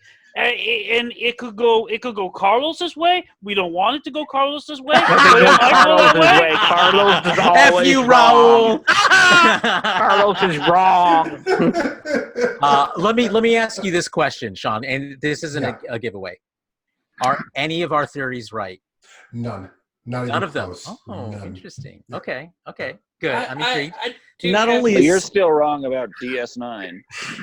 Not only is this episode, it's just not a good finisher. I love it. It's my favorite series. It's just Sean. Before you go, Justin. Before you go, Justin. Sun was starting to say something. I know this is just a weird thing, and it's probably just a me thing, but having to constantly hear her name, Dr. Girardi, I'm sorry, I've played too much Team Fortress. Hearing that name brings up the sniper who literally tosses a bottle of piss called Girardi. Oh wow! I have no idea. I don't know what you're talking I have about. no idea. No idea. Okay, back to you, Justin. What were you going to point You're out? gonna ask me? Okay, Sean. Yeah. You can give us a little hint if you want to, but I got to know. Well, Do I have to anything remove with the the playing airplanes? cards. The playing cards. He already said he doesn't know for I sure. don't know. It's He a thinks there speculation will on be. my part. I honestly don't know. I just think it's gonna that the metaphor is gonna play itself out at the end down the road. It does not over the first 3 episodes that much. Aw. But I want people to keep. I just want this is just not a slight hint. Just notice that it's called a reclamation site. Okay. Right. Just Yeah. I was Correct. kind of wondering about that. And consider how fucked up that Borg cube looks. Is all I'm saying. Yeah. Would it, I would think it'd be maybe them trying to reclaim Romulan Borg drones and turn them back into normal people. I think you should just watch the show. Okay, we will. Yes, but we have to will. wait. Yeah, we have We to have wait. to wait. I am Okay, so very that brings us to curious the end about, of the show plot-wise. Let's talk a little bit about some of the bigger implications as we wind up our show tonight. So one of which is one of the things we learned from Patrick Stewart in an interview, I think with the Hollywood Reporter this week, and we also saw in the Ready Room interview with Michael Chabon and Hannah Culpepper, in which Chabon tells us that the pitch that won Patrick Stewart over, that they gave him like the 32-page thing or whatever that he read. He's like, okay, this I want to do. They actually ended up using none of that. Yeah. and one of the, and it explains something that George and I disagreed about early on. If you'll recall, Jesus. George was all about, we're gonna see Riker and Troy and LaForge and everybody. He was expecting it to be a TNG reunion, and I was like, no way, no effing way, they're not going to do this. Or Stewart has said that if this was what the show was going to be, he was not going to come back. So we kind of ended up both being right because it did end up transforming into that for reasons that weren't fan service reasons, which I think is what George was aiming for, but reasons that really were story driven. Ideas, thoughts. Travis, you look like you have something to say. On the note of Geordi, this was actually brought up in the big group today. Someone actually brought up a page from the Countdown Picard comic, and they said Geordi was stationed at the Utopian planet shipyards. He was supervising the construction. And so the big question that was obviously being asked is Geordi dead? Is this part of yet another big part of the reason Picard is beating himself up, feeling all this guilt? Because 91,000 people, I mean, like, it's a lot of people, and Mars isn't exactly an Earth type planet. Yeah. Terraformed. I mean, there's definitely a chance that he was escaped, actually surprised that it was as low as 92,000, because surely more people than that live on Mars. Maybe some were able to escape, but yeah, but remember that only 3,000 people. And I hate to say this. This sounds awful. 3,000 people died in 9/11. Sure, but my point is, Mars They set the whole planet on fire. The entire planet is on fire. Not the entire planet, just parts of it. No, she said Mars is still on fire. She said it's she said the gases in the atmosphere. Hang on, let's see. Let Raul finish. Yeah, we kind of talked over him. 9 million people live in New York, and only 3,000 died in a massive attack on the city. So that's my point, is that it's relevant in terms of scale. It isn't. We know the entire planet isn't on fire, okay? And for there only to be 92,000 people on that planet doesn't make any sense. Unless some are able to escape. Not yet, Carlos. Not yet. Be patient, young man. Except for the fact Well, we'll that find it out. was explicitly stated in the interview scene What was explicitly stated? that Mars was still being terraformed. Yes, it was still on fire. It was still on fire, not terraformed. No, that it was still being terraformed because Yeah, it was still being terraformed. The gases that were in the air, the nitrogen and all that kind of stuff that were being used to terraform Mars. Right, Oh, right. so But it wasn't with, completely terraformed at the time, is what she's getting at. Therefore, the population would have been lower. Is that Much what we're lower. getting at here? Exactly. Yeah, much Very lower. good. This is a I mean- colony. This is a beginner colony. The builders. It's one of the oldest colonies the Federation has, Yeah. dude. Yeah, but Mars has been colonized since technically Enterprise time, like probably even before Yeah, that. but you know what? Mars is no, fucking not boring. You know, terraformed. Yeah, it is. It is. Next. Okay, so Yeah, but Terra Prime was one of the best parts. yeah, it that's was. true. That's the one, yeah, that's the one I'd that have only to one watch it episode. again. All right, That was a so good two-parter. as the opening act of what we know Peter is going to be a Weller made 10-part that. series, and what we know, thanks to Sean, the first 3 episodes essentially constitute like the opening chapter Sure do. of the series. They're all kind of pieces of a whole. Where are we landing, scale of 1 to 10 on Remembrance? Son, let's start with you. I would definitely take this an 8.5. Holy shit! What? That's like a 20. That's like a 20 for any other human. Right, if that's like with the Sun exchange rate, that's like a 20. Oh my god! It's like, is it the Sun version of dog years? Yeah, No, so it's like converting into euros. Oh my god, this is amazing. Son is our East German judge from the. Okay, so Perfect, Raul. high praise from Sun. Justin, how about you? I'm going to have to give it a 10. Yeah, wow, he was ready with a graphic for that, folks at home. Mr. Eyebrows of Doom. Let me catch my breath. Oh, this episode was damn near perfect. An amazing, amazing opener. 9 out of 10. Okay, great. Raul? 9 out of 10. Solid. 9 out of 10. And Travis? I'm sitting there with you guys. I'm gonna have to probably go with a 9 as well.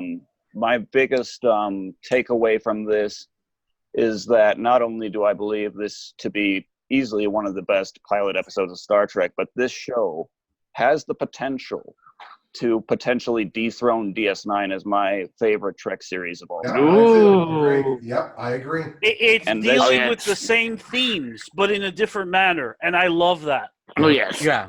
Well, and I don't think we'd have the kind of series Picard is turning out to be if there hadn't have been a DS9. Oh, That's God, true. we really need to spend a whole show on DS9 that. will because, always yeah. be Yeah. special. in I my would heart. love to have a remembrance of DS9 show for the Super Geeks. That would be fantastic. Yep, I agree. Yeah, maybe we will.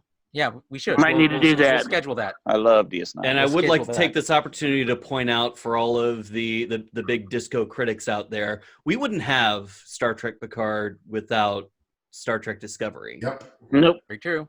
Very true. No In hate for fact, Discovery over here. even Lore Reloaded pointed that out, saying the writers who are doing Picard so well were writers for Discovery. So It's the same writing room with Yeah. 1 or 2 more people added. Yeah, it's Think about that. Discovery. Like I said, I look at Discovery first few seasons as the training wheels for Picard. Is really Yeah, what comes on down that, I will agree with you there. I will, however, disagree on one thing that you said from last week as well. You did say that that people who had never seen The Next Generation would probably be able to watch this and be able to follow it and keep up and know what's going on. I will challenge you on that, probably based on the assumption that, well, the fact that I have a girlfriend who is not very Star Trekky. I'm working on it, but if I were to sit her down today, I don't think I would start her off with Picard right away. Well, what I will say is, look, here's the thing. I think there's enough exposition in the first episode that you can figure out what's going on. Yes. And here's the thing. I think they've kind of tailored this for exactly what you're talking about, Travis. Yes. Because I think what they've done here is they've made it, because when I sat here and I watched it with my kids tonight, okay, which by the way, I've never watched Discovery with my kids because it's just too much for them. But when I watch this with my kids, of course, they watch enough Trek and they love Trek, but they had so many questions. I had to pause it so many times for all the questions they had. And they were smart questions that made sense. And I kind of figured that, yes, there's enough in it that you could jump in about 80%, but I think they kind of want what you're talking about, and that is for somebody like you to be in the room to say, okay, this is what this is about and how this That's actually really shrewd. It really is.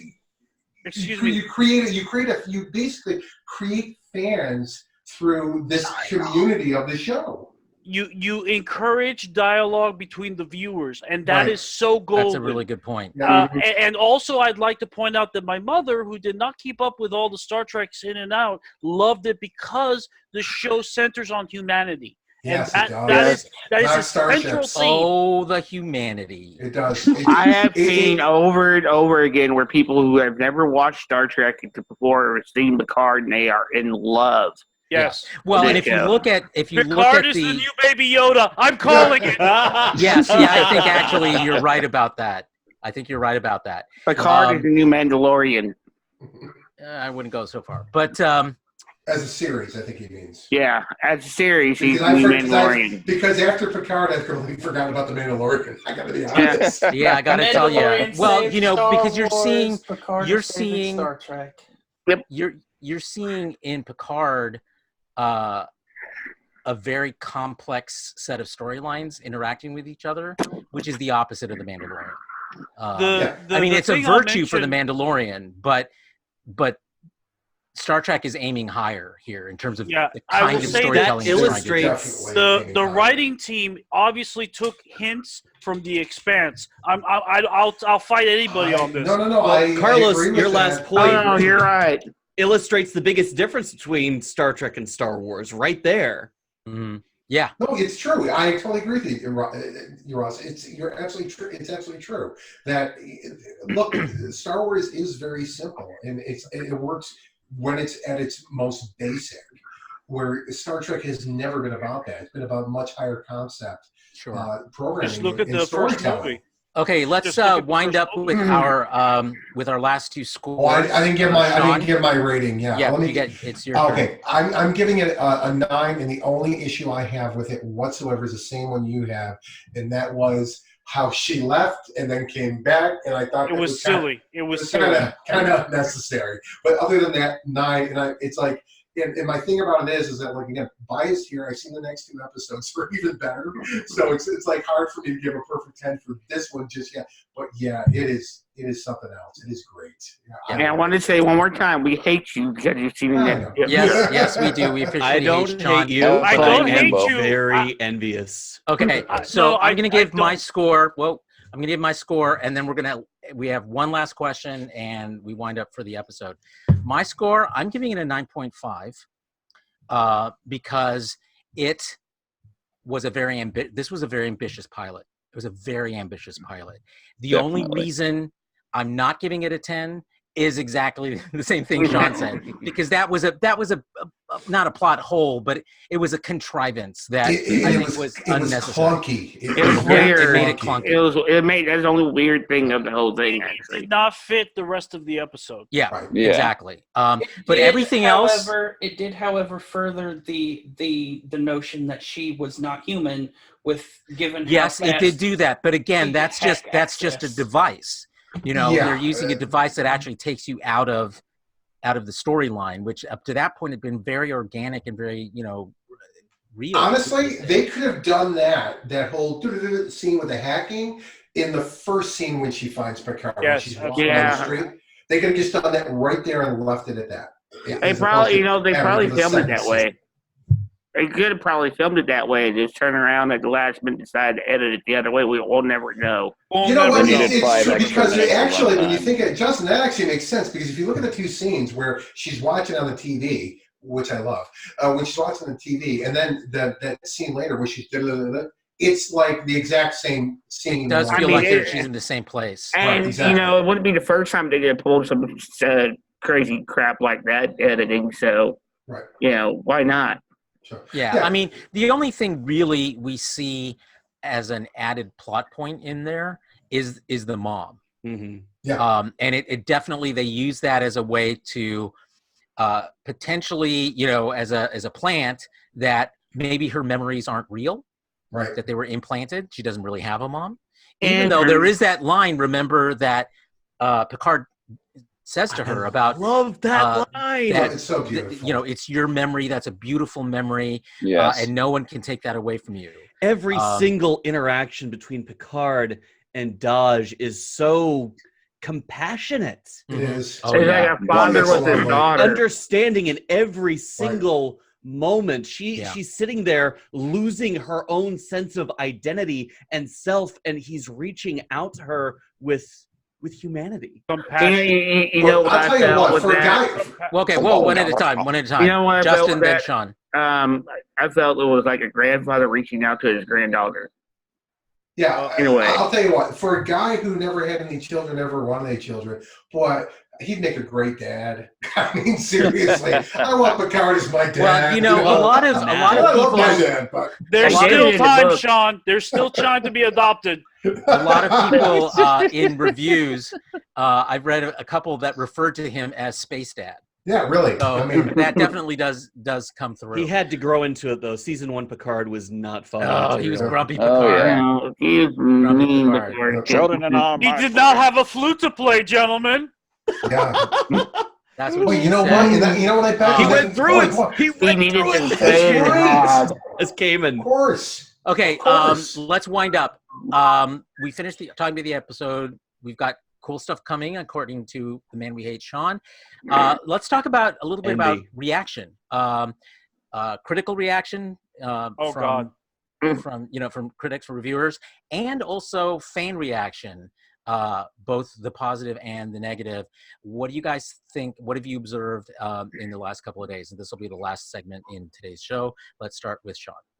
Well, okay. First and foremost, what I immediately looked for, I looked into my feed on Facebook, and I scrolled through, and I've been doing it for 2 days now. I can find nothing negative from Trek fans. Even Discovery haters, I'm not finding it. I think the most negative thing I saw was in the replica prop forum where, is Data's uniform, is that real or is that from Anavos? And they're complaining. I'm I sorry. heard that too. I shit you not. You can see the zippers. Boy, they could have pressed it at least. I mean, if that's the worst we're getting in my feed, then that is glorious. Even and the other thing I've been seeing too is when we talk about the fandom menace out there, the dark circle, those types, what I'm seeing is them talking shit about it, and their followers going, hold on there, slow your roll, Chief, because this is actually pretty fucking good. Yeah. Hey, They may have gone too far. Credit. Yeah, Give one of them exactly. credit. Give one of them When the credit. walls came tumbling down. Eagle-tastic Fun Time, he actually gave it a good review. Really? And he's a lunatic. He was the only one. He's the only one of that group that did. Which is amazing. Yeah, no, I mean, Mecha Random, Nerdrotic, Gotta sell Midnight's Star Trek to Edge, NBC. they are Panic jumping penis. on it's actually a failure bandwagon. Yeah, exactly. Oh, how is it a failure? It brings Star Trek to this generation in a relevant form. Because they're that's all fake. determined to sells. dislike anything that Oh my doesn't God. they aren't Idiots. involved with. Why I are we can't talking claim about these ownership people? with. They're so inconsequential, and They're give not them- inconsequential. As much They- as we dislike them, Ah, they're They're not definitely not inconsequential. inconsequential. you It is make a them. You make them more refute. powerful. We no, have- we no, do they- not they- have that kind of power. Exactly. What I wanted to point out, I came to a conclusion the other day that about Star Trek fans in general, and it's this attitude about if I figured out what the problem is, and that it's not when it comes to Discovery, when it even comes to Picard with these people. What I think it really comes down to is that you know, Star Trek for them is the B&B or the Berman Braga era. That is their Star Trek, and what they're able to do now is they're able to go to Netflix, go get it anytime they want, to go back to when they were younger, when they were kids, and it's a place of comfort to them. Nostalgia. And nostalgia, right? And that's very important to people. And making this show that's a Star Trek show that's not in the format and style of that is just ripping them out. Exactly, it's ripping them out of it. And at the end of the day, what it reminds them of? It reminds them of getting old, is what it comes down to. And some people just it doesn't work for them. I'm trying to be as compassionate as possible with these people, because I think that's what this is about. And Sean, that's the theme that we find out about Picard. It's about aging. And right. Exactly. So you've got an aging fan base, right? Exactly. And acceptance. They're conflicted. They're conflicted on the subject matter. They're actually conflicting about. Yeah, right. I agree. And they if you don't make it like this warm recliner you can slide into, like TNG is from the 90s, then they want no part of it. They want no part of these high concept, fast action pass cinema film like TV series. They don't want that with their Star Trek. Yeah, they don't want. I mean, it's really clear that the aesthetic they're going for with Picard, and with Discovery too, but especially with Picard, this is prestige television. They're doing all the things you're seeing in prestige television. Yeah, and this is why pacing, the kind of cinematography, all of that. This is what modern audiences want and like. They're doing everything they wanted to do back in the 90s, but couldn't. Wait a minute, but this is why I think they have such an affinity towards the Orville, because the Orville is a throwback to that entirely. Yeah, for now. You saw the thing that came out today where they're like, CBS is going to sell the franchise to Universal and Seth MacFarlane. I'm like, oh Jesus, where does that even come from? 4chan, that's where it comes from, dude. It's been traced. It's so out of touch with reality. Yeah, you should see the whole video. You should see the whole video on it. It's absurd. That's egotastic. I mean, it all boils down to CBS just like trying to show that they're not failing, but they're actually wasting all this money renewing all the shows because they're just like, we're not renewing, failing. creating from whole cloth. That's the part that's just, it's like, in reality, this is not what television networks do. Right. If something isn't working, they don't put more money in it. Right. It's like this group gets together every week and they come up and say, well, what lies are we going to spend in the general public this week to get everybody riled up? Yeah, well, here's the thing. It's like they all believe that modern network televisions and big media conglomerates run their television programs and their productions like Axonar. Seriously, that's what they believe.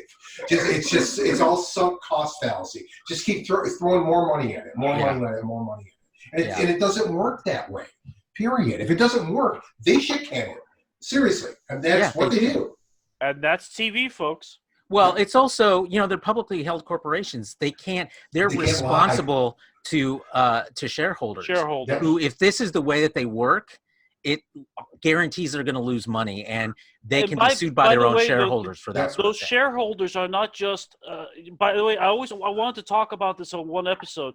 The shareholders in entertainment companies are things like teachers' retirement, mass funds that you use for your 401k, things that your parents are using to survive. And so they have to make the tough choices. And just like Sean said, if something's not working, they're going to get rid of it.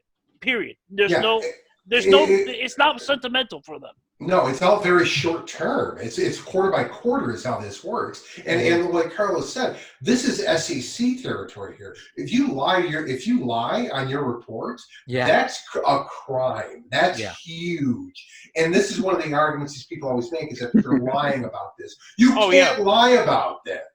You know the Secret Service that protects the president? They will go after you for crimes against the economy. That is their job as well. And they will come for you. I would like to point out that when the Entertainment Weekly article was posted in the group, Yep. Carlos posted like a bunch of different reviews from the TNG era, I believe it was. Yes. And it made me realize that the Dark Circle, as they exist right now, is a new kind of entertainment media. Yeah. They're the new kind of Entertainment Weekly type of character. And sure, what they say isn't inconsequential, but the only way to combat these people is to prove them wrong. And by having a product that you do enjoy and forgetting that they exist. Because their whining and their complaining is about something that you enjoy and moving the hell on. Yeah, I mean, I think that the numbers that we're seeing in terms of critics reviews, we're seeing 93% positive, and in one of my posts on Facebook today about the Entertainment Weekly review, which was withering, and it was very much like the LA Times review of TNG, but the point being that it's an outlier. It's such a small part of, and I suspect that it's probably mirrors about the percentage of people in the fandom who so virulently hate Discovery, hate New Trek, are hating Picard. They're small but loud, but the vast majority, they're tuning in, they're watching, they're subscribing, they're doing all the things that are making CBS saying, yes, yes, yes, please more. You know what's truly remarkable about this pilot and everyone's reaction is just how radically different it is from everything that's come before. Yeah. It's centric around a single character, Jean-Luc Picard. It's, for this episode at least, it is grounded on Earth. Yes. We've only gone to space to see the Romulan reclamation site in the last minute of the show. Everything else has been ground-based. It's emotional on a very deep and personal level to Jean-Luc Picard and Daj. And it's so atypical of everything that's come before, and people are loving it. Even the most cynical of Discovery critics have. I mean, if you go to the changed their minds. Yeah, I mean, if like you go to the Lore mainstream, Reloaded, who's one of the most critical people. Oh yeah, who commenting, he loves it. It's changed his mind on the team behind Star Trek. It's given him hope. The team behind Discovery, which he doesn't like. Yeah. Yes. I have high hopes for the next season of Discovery. If this is what we are getting out of Picard, right? Yep, I agree. I have high hopes. The Discovery season 3, I think, is going to be like the change we saw in TNG season 3. I have a question. Are we going to see another entire firing of the writers' room in season 3 of Discovery? Oh, please don't jinx it. I honestly think that is why Discovery fails both seasons. Well, I don't think it does. Also, I don't think season that 1 fails. is largely the product and the damage control result of Brian Fuller. I agree. Yeah. Yep. He never let Fuller touch it. He Not to wanted get into an the weeds, anthology but I agree. Star Trek, and they came up with these different ideas and scripts, and they didn't have time to come up with something new, so they compacted it all together into what we got. Yeah, I can't argue with that. And it was done by committee, and it was already way behind schedule for release. And I really can't argue with that. Well, and really, it's a testament to them for making it work as well as they did. Yes, I agree. Yes. Because given all of the rumors that were going around at the time about all the problems behind, and for it to have debuted as strongly as it did, I think is nothing short of a miracle. Yeah, it's a testament to the loyalty to the franchise, number one, and it's a testament to the fact that they at least were able to do something that was able to appeal to newer audiences too, to get them in the door, which is great, which is exactly what it needed to be. My God, you think about Discovery. If Discovery had not found success, we would not be where we are today. When we're talking about with two series currently, 3 in Post-production. And you've got 2 animated series and whatever the hell else, and the next film around the corner. And books, sir. Lots Four more series they're coming. It would have been another 20 years before we saw another Star Trek series. I agree, and yeah, it's. But as much and you know who we all have to thank for that? Mecharandom. Nope, J.J. Abrams. J.J. Abrams. If he hadn't, I mean, it was only 4 years after the cancellation of Enterprise, and he literally resurrected this franchise. Because without that movie, you wouldn't have these series.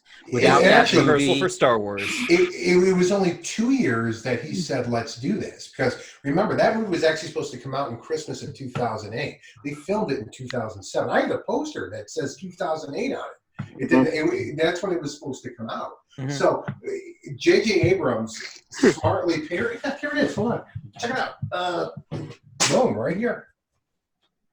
There you go. There you go. Yeah. And J.J. Abrams smartly, got on this and said, we need to bring this franchise back to life just 2 years after Enterprise was gone and we thought Trek was dead.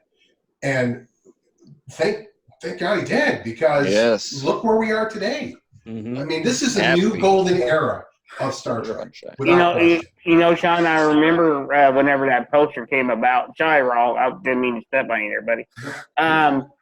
They did a short little teaser trailer for it, and it revealed the Starfleet Delta, and it was at one of the conventions, and everybody went nuts. Yep.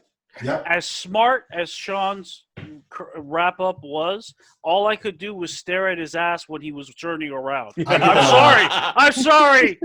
Put me in jail. And the thing is, most of the time he don't wear pants.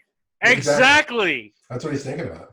So the headline from the New York Times review of Picard is fantastic.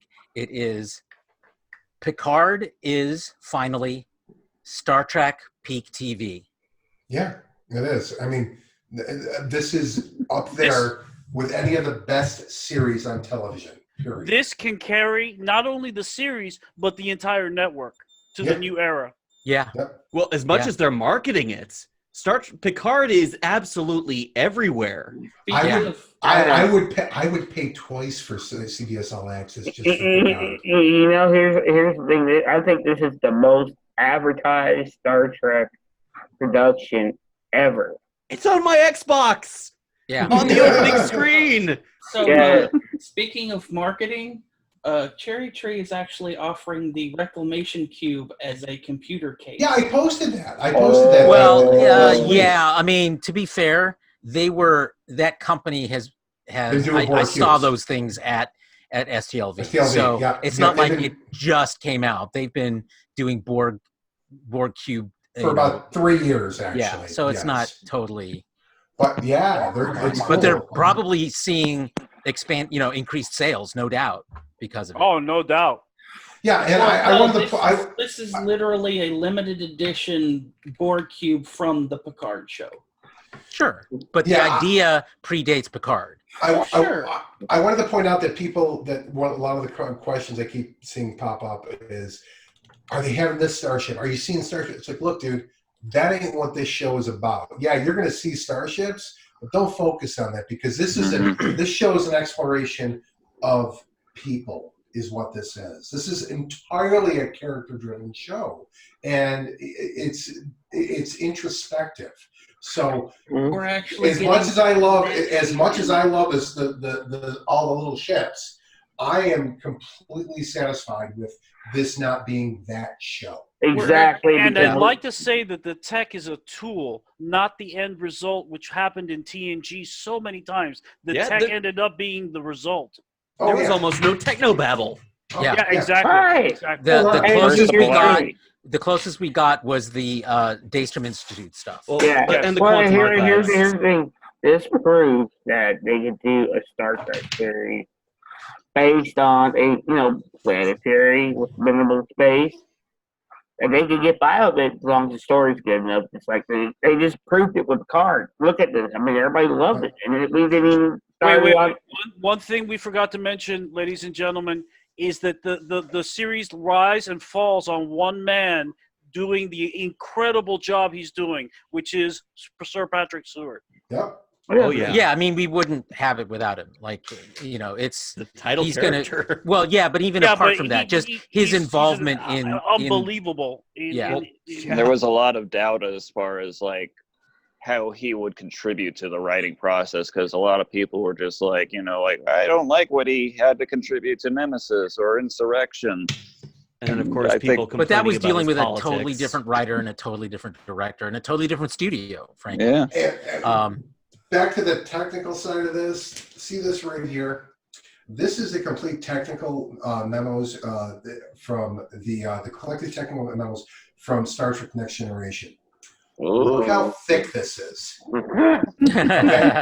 LeVar Burton memorized it. Yeah, Rick Sternbach. You pay $75. Rick Sternbach will send you this, and he'll send it to you. And it is as fun as it is. Okay, expect like in Picard, like this much in Picard. Okay, that's what you can kind of expect, because that ain't what this show is about. So get used to it. And that is the biggest takeaway from this show. You can have different kinds of Star Trek out there. Yep. You have Discovery, which is reflective of the more classic Trek. You have Picard, which is the introspective, is the emotional. Then you're going to have the Nickelodeon show, which is going to be the kids show. Right. You can have so many different kinds of Star Trek. Lower Decks, which I'm so psyched about. Yep. Section Variety 31. is the spice of life, and I love it. Me too. I mean, you're going to have the exploration. Amen, You're going to brother. have the hero that saves the day. You're going to have, like you said, the cartoons, kids, and then Section 31, the dark and gritty. Everything anybody could ever want. Yeah, that's exactly what Alex Kurtzman has said, is that he wants to make a Star Trek that appeals to every single person across the audience, across the broad spectrum. And that's smart. And that's in direct it flies in the face of the Dark Circle and their lot, because they think Star Trek is one thing. And it's the only thing and for them. It's a thing that's made for CBS All Access. You couldn't do that with broadcast television. No, you couldn't. Not at all. And for it to be as long as it is, oh my God. I mean, I was enjoying this whole episode. I mean, I hope. And it's a lesson Star Wars is only just learning. Yeah. Well, there was one article I read today that said, essentially, while Star Wars is crashing and burning, Star Trek is rising from the ashes. I have a sneaky feeling that Kathleen Kennedy pulled Obi-Wan because of Picard. I think Obi-Wan's I still don't think so. I don't think so. I think that it's not pulled. They're rewriting the script. Yeah. But shit, I mean, that philosophy is not. I don't think that's that off, to be honest. Well, I mean, when I dismiss it, that. I should apologize, Justin, because what I understood from what you first said was the idea that, they saw Picard and we can't, we have to fix Obi-Wan, and I don't think that's what happened. But usually people know what's going on at the other studios. They have contacts, they share stories, etc. And I think that it did make them.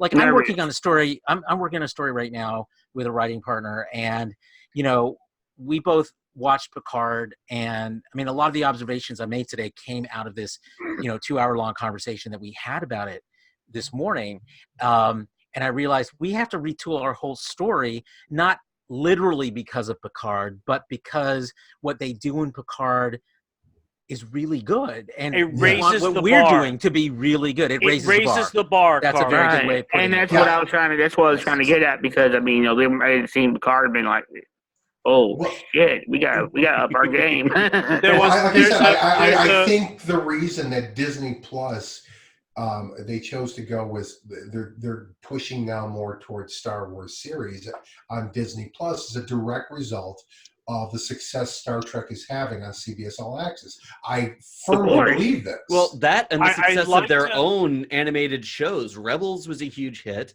Clone Wars has been a fan favorite for a long time. Well, let's and not their go too far runaway down that success of road The because Mandalorian. we're going to be talking about that in Let me next say Super one Geeks. last thing, Carlos. We are actually out of time. Can you save it for the Super Geeks podcast? It's just a quote from a man. Okay. John F. Kennedy said, "All a rising tide raises all boats," and this is the rising tide. This show. Yeah, I think I think it's setting the that's a good way to standard. put it. Eloquently put. Yeah, absolutely All good. right. Well, that means you got the last word, Raul, for this episode, or the initial episode of Make It So. We will be back next week. Folks at home, program note, remember that Picard is released at midnight Pacific time, 3 a.m. Eastern time. And I know probably everyone here, maybe Sun is a more reasonable person than the rest of us, but I stayed up and watched it too. twice before I went to sleep. I- So, I think I all can't- of us were up that night watching. Travis, you're saying something? I can't. I don't stay up to watch it.